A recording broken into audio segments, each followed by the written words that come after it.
ये जो लैंग्वेज का इशू है सदर्न स्टेट्स में खास करके, वहाँ पे इतना ज्यादा क्यों हो गया है? न्यू नेशनल एजुकेशन पॉलिसी आई है नई, जो गवर्नमेंट की है। नहीं मतलब अभी आई है? अभी बीजेपी के आने के बाद से आई है ना। अच्छा। तो 2022 की नेशनल एजुकेशन पॉलिसी, उसमें क्या है, 3 लैंग्वेज दी गई है पढ़ने के लिए। कोई बोला जा रहा है कि 3 लैंग्वेजेस का हम वो देंगे, मतलब एक तो इंग्लिश पढ़ ही रहा है बंदा, एक लोकल स्टेट लैंग्वेज है जो भी मदर टंग है वो पढ़ रहा है स्कूल में, तीसरी कोई भी एक लैंग्वेज, कोई भी एक लैंग्वेज पढ़ सकते हो। अच्छा, नॉट हिंदी? कोई भी language, it can be any language you want. India के बाहर की भी कोई लैंग्वेज? यस। ओके। ये स्कूल में या कॉलेजेस में? कहाँ? स्कूल्स में। कॉलेजेस की बात कहाँ आ रही है? अच्छा, स्कूल की। हाँ हाँ। तो स्कूल में है ये कि कोई भी लैंग्वेज आप ले सकते हो। अच्छा, ठीक है। हाँ। अब लोगों का जो कहना है वो ये है कि आप ऐसे करोगे, 3rd लैंग्वेज दोगे ऑप्शन पढ़ने के लिए। जो स्टेट के लोग कह रहे हैं, जो लोग इसके ओपोनेंट्स है, वो कह रहे हैं कि भैया 3rd लैंग्वेज दोगे तो जनरली लोग हिंदी लेंगे, क्योंकि उसी में फायदा है। ठीक है। और आप चाहते हो कि हिंदी लें और धीरे धीरे हिंदी पढ़ें और अपनी आगे अपने बच्चों को हिंदी पढ़ाएं, मदर टंग भूल जाएं, ये हो वो हो, और हिंदी फिर हर की कॉमन लैंग्वेज हो जाए। आप इसीलिए कर रहे हो ये। अगर ऐसा होता तो वो कंपलसरी कर देते ना हिंदी को, जैसे इंग्लिश को कर नहीं, कंपलसरी तो नहीं करने देंगे। वो कह रहे हैं कंपलसरी नहीं कर सकते, तो आपने ये तरीका अपनाया है हिंदी को चुपके से घुसेड़ने का, जो कि एक्चुअली किया है क्या? वो बात आप, या तो सिर्फ आप बोलते हैं ना कि 3rd लैंग्वेज खाली नेशनल या शेड्यूल्ड लैंग्वेज हो सकती है। 3rd language can be Russian also, Mandarin also, Japanese, Chinese बोल रहा हूँ, मैंडरिन हो सकती है, जापानीज हो सकती है, स्पेनिश बोलो। स्पेनिश 25 देशों में बोली जाती है दुनिया के। ठीक है। तो अपोनेंट्स ये कह रहे हैं, सही है कि गलत है, I am nobody to comment. ठीक है, ये उनका ओपिनियन है कि आपने ये इसलिए करा है कि ज्यादातर लोग तो हिंदी लेंगे, क्योंकि हिंदी मेक सेंस। अगर आप इंडियन हो, साउथ इंडियन हो, और आपको आगे चल करके ऐसी जगह जाना है जहाँ पे आपको नॉर्थ इंडिया में मूव करना पड़ता है, तो आपके लिए हिंदी मेक सेंस। तो ज्यादातर लोग इनकरेज करेंगे अपने बच्चों को हिंदी लेने का। ठीक है, तो हम नहीं होने देंगे ये। बट पॉइंट यही है ना कि वो उनकी पर्सनल चॉइस है। अगर वो हिंदी लेना चाहते हैं हिंदी ले, अगर वो गुजराती लेना चाहते हैं गुजराती ले, वो तमिल लेना चाहते हैं तमिल ले, वो स्पेनिश लेना चाहते हैं स्पेनिश ले। तो बेवजह लड़ रहे हैं ना सारे, बेवजह लड़ रहे हैं फिर तो। और अब हो क्या रहा है पता है? जिन्होंने इसको पॉलिटिकल मुद्दा बनाना था उन्होंने बना दिया। ठीक है, कर्नाटका में बना दिया, तमिलनाडु में बना हुआ है, महाराष्ट्र में बन रहा है। और उसका फायदा कौन उठा रहा है? कौन? इसका फायदा वो लोग उठा रहे हैं जिन्हें इससे एक्चुअली कोई फर्क नहीं पड़ता। सुनो बात को, बताता हूँ। अभी ये केस हुआ है, जो मेरा फ्रेंड नहीं है कल जिससे मिला था मैं, वही बता रहा था। उसके साथ भी बेंगलोर में ये हुआ। अभी एक लड़की के साथ बेंगलोर में हुआ। ऑटो बुक किया उसने, उबर से बुक किया, उबर पे 290 बताया, 290 में वो बैठ गई। वहां पे उतरे हुए बोलता है 390 दो, 390 बनता है। वो लड़की को वो बोल रही 390 किस बात का? हो सकता है नहीं मूव हुई हो, अभी 1 साल भी नहीं हुआ होगा, यंग लड़की है, अभी जॉब लगा है। वो उससे डोमिनेट करने लगा। कन्नड़ा नहीं बोलती, कन्नड़ा बोल, हिंदी में क्यों बात कर रही है? अरे तुम अपने पैसे लो, जाओ, तुम्हें उसकी भाषा से क्या मतलब? पैसे की बात नहीं है, वो 290 में खुश नहीं है ना, उसे 390 चाहिए। तो 390 निकालने का क्या तरीका है? उसको बुली करो, ठीक है, उसको डराओ धमकाओ। बच्ची है, 22-23 साल की, 24 साल की लड़की है, अकेली है, डर जाएगी, दे देगी 390 छुट्टी पाने के लिए। ठीक है। बहुत गलत वो जो अभी वीडियो बना था वहाँ पे बैंक वाला, जिसमें SBI मैनेजर को हटा दिया, उसका ट्रांसफर कर दिया किसी और ब्रांच में कर दिया। हाँ, अगले दिन कर दिया। तो वो वीडियो बनाने क्यों गया था बंदा? जब किसी से लड़ाई होती है तो हम वीडियो बनाने लगते हैं तुरंत निकाल करके। हमें तो वो बंदा कोई ऐसा ही था ना, वो बंदा कोई ऐसा ही था जिसका पॉलिटिकल बैकग्राउंड था कुछ, जो जानबूझ के करने गया था क्रिएट। सीन कि मैं सीन क्रिएट करूंगा, फिर उस पर मैं डिमांड करूंगा कन्नड़ बोलने वाले की किसी के, ठीक है, नहीं मिलेगा कोई तो मैं वीडियो बनाना शुरू कर दूंगा, उसके बाद मैं इसको ट्विटर पे, इंस्टाग्राम पे, फेसबुक पे डाल दूंगा, मेरा नाम हो जाएगा, क्योंकि मुझे पॉलिटिक्स में उतरना है। ठीक है, कितना गिर गए हैं लोग, गिर गए हैं कि यार पॉलिटिक्स में घुसने का शुरू से कुछ ना कुछ हर किसी को कोई तरीका चाहिए पॉलिटिक्स में घुसने का, ये तरीका है। महाराष्ट्र में भी शुरू हो गया, महाराष्ट्र में मराठी बोल, ठीक है। अभी बड़ा मजेदार किस्सा हुआ एक ऐसा ही, और कौन कर रहा है, ना शिवसेना कर रही है, ना बीजेपी कर रही है, ना कांग्रेस कर रही है।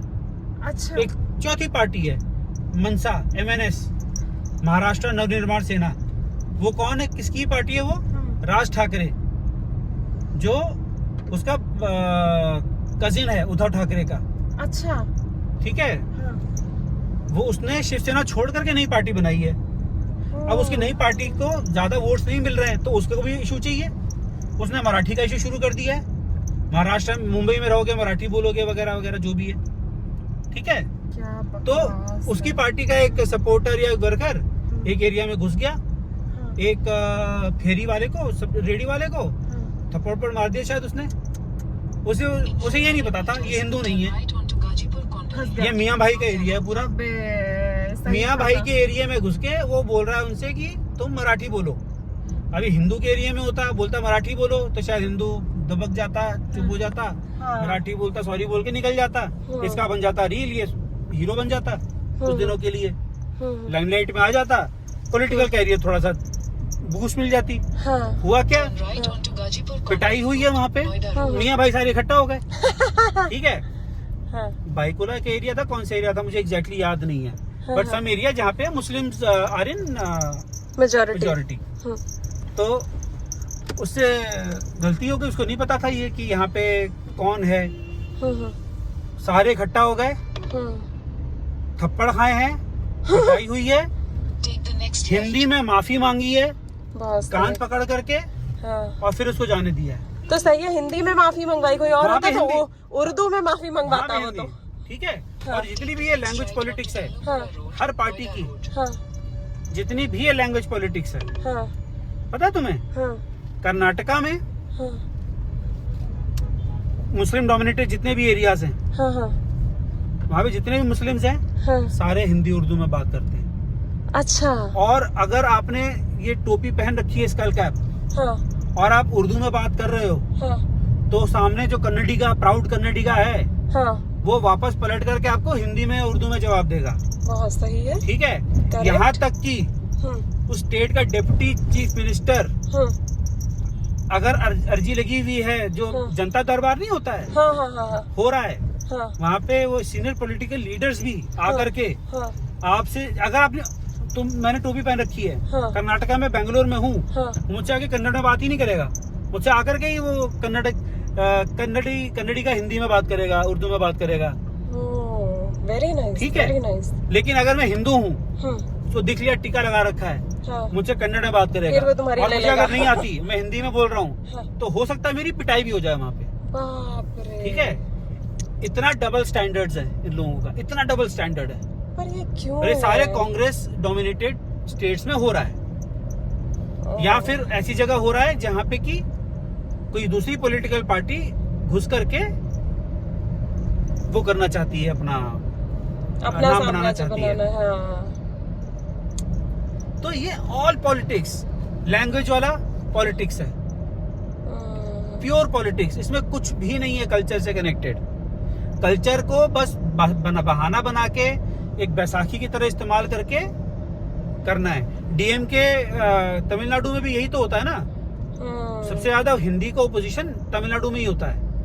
और वहां पे कोई भी बंदा नया, वो जब कमल हसन, विजय, ये सब लोग तमिल एक्टर्स हैं, ये सब लोग अपना नाम बनाने के लिए यही शुरू करते हैं, लैंग्वेज पॉलिटिक्स से ही शुरू करते हैं अपना करियर।